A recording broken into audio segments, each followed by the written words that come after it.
My name is Lull Mengesha, and I'm an entrepreneur. I currently run a small data sciences service company called Datable Services, and I'm also exploring much more of my creative side in writing and filmmaking. I have always been an entrepreneur since I was a little kid. I've always tried to figure out how to make something from nothing. I was born in Sudan. As an immigrant in the US, I think you have to figure out how to navigate in a world that's not necessarily looking for you and there aren't maybe resources for you. So at an early age, I started figuring out how do I win? And I felt like entrepreneurship was the best way to do that.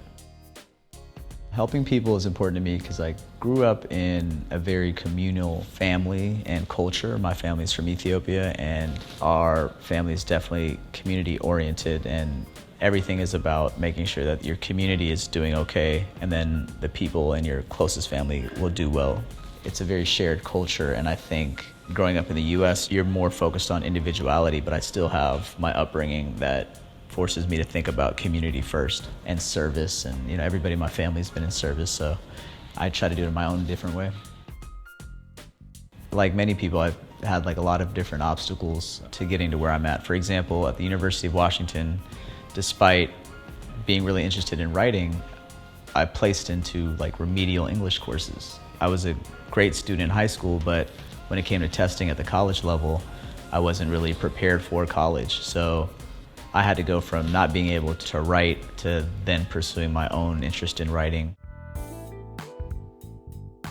My first book, The Only Black Student, I wrote that more as a response to students I was mentoring in college.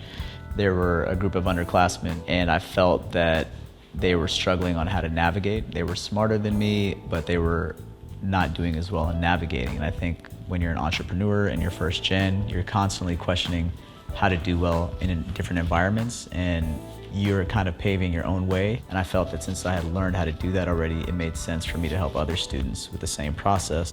I set out to solve this challenge of students of color not doing that well. And I think my life would be a lot different if I was part of white community or majority community, in that it would be a lot easier to navigate. I think a lot of resources in this country are set up to help people that come from families that already have established wealth, or they understand how to navigate systems. But the good thing is, if you are a person of color and you are trying to navigate this country, you end up having a more inclusive experience, and you understand and you're able to empathize more with how different people have to navigate based on the challenges you've had. So I think it makes you a more empathetic person, and I think overall it makes you more successful. For a lot of people, most people aren't willing to go the extra mile to get to this next stage of their goals, but I think that's what entrepreneurship has kind of lent itself to me. It's the ability to keep going.